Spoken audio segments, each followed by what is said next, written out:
যে হে বড় মাওলা, আপনার কদমের নিচে জীবন দিয়ে দিলাম।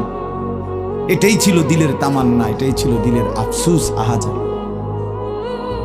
সাহাবায়ে কেরাম যখন আল্লাহর জন্য শহীদ হইতেন, অসংখ্য সাহাবীদের জীবনীতে আছে, যুদ্ধের ময়দানে যখন শহীদ হইতেন রক্ত মাখা শরীর নিয়া, শেষ মুহূর্তে সাহাবীরা একটা কথাই শুধু বলতেন, ফুজতু ওয়া রাব্বিল কাবা, কাবার রবের কসম আমি কামিয়াব হয়ে গেলাম, আমি সফল।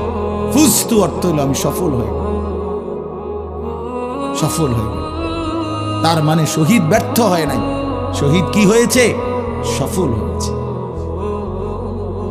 শহীদ জীবন পেয়েছে, নতুন করে জীবন পেয়েছে। এই জন্য আমার ভাই, আল্লাহর জন্য, আল্লাহর কথা শুনলে দিলের হালাত এমনই হবে।